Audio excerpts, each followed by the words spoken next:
What's up, guys, and welcome to today's video. Today we're going to be taking a look at the Danish legend Michael Laudrup. Michael Laudrup is the older of the Laudrup brothers, and like his brother, he is known for his pace and dribbling.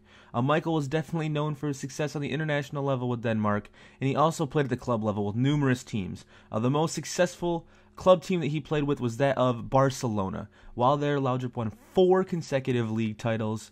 And I do have him in a bit of a different team than I had Brian in. I didn't like the 3-5-2 formation, as I stated in the other review. So I switched him to the 4-5-1 formation with basically the same players. He was successful at the international level with Denmark, so I felt that he was suited to be surrounded by Danish players. But let's get into the face card stats for Michael. 85 pace, 73 shot, 87 passing, 89 dribbling, and 64 physical. He has that 3-star weak foot and 4-star skill moves, a high medium work rate. In the 6 games that I played with him, I scored 4 goals and 1 assist. I will get more in-depth about his play and how he did for me after these in-game stats. Michael Laudrup's in-game stats, guys: 84 attack positioning, 91 vision, 86 acceleration, 89 agility, 86 reactions, 87 ball control, 87 crossing, 92 dribbling, 81 long pass, 88 short pass. He has a 3-star weak foot, the 4-star skills, high medium work rate. He's as a playmaker, crosser, acrobat specialities, as well as a finesse shot and flair traits. This is a great card, it really is. So we're going to go ahead and get into some gameplay now. And before I get into the pros and cons of Michael Laudrup's card, I first want to note that it was pretty remarkable, like I said earlier, how successful him and his brother were on the international level. If you haven't seen my Brian Laudrup review yet, I will leave a link in the description below. Like I said earlier, also Michael Laudrup was very successful at the club level, especially with Barcelona. The Barca team that Laudrup was on was one of the most dominant teams of his time. But now we're going to go ahead and get into the pros of this card. My first pro for Michael Laudrup was his dribbling. Just like his brother, he was known for his clean-cut dribbling, which allowed him to weave in and out of defenders.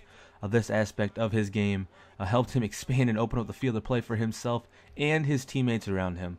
I think that his dribbling on this game is definitely his biggest asset of his card. And like his brother, he makes quick cutting dribbles that draw a lot of fouls, and in some of these highlights, you'll definitely see this dominating dribbling. Second is his acceleration. Another pro similar to his brother, Michael Laudrup gets the ball and shoots forward. His 85 pace allows him to use his speed and crazy good dribbling to fly in, past, and around defenders onward to goal. Like his dribbling, this opens up the field for many options to go in on goal. He feels so fluent on the ball, and I really enjoyed the way he felt at his feet. I don't think that the ball ever slowed him down. Third is his passing. More of a central midfielder than his brother, Michael's passing is pretty spot on. He only had 1 assist, but he definitely made some crucial passes that affected the build-up of the play in the games that I played with him. He was always involved in the passes that led up to goals or the goals scored by his teammates, and when in the right position, he was an important part of offensive play. And a couple words in that last statement, when in the right position, leads me to his one and only con, but I felt it's a huge one, and that is his positioning.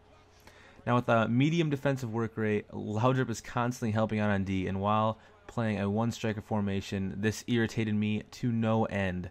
I needed him forward, and at times when I was on the attack, he was struggling to make his way forward, and he was so far back defending that he just couldn't get forward. Yes, it was nice to have someone playing defense, but I needed him as an offensive weapon.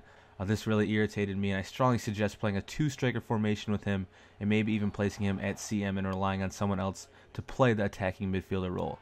And now we're going to take a look at Brian Laudrup's overall summary of the card. Out of a 10 scale rating, I think that Laudrup deserves an 8 out of 10, 1 ranking lower than his brother. His pros and cons are listed, as well as the games played, goals, and assists.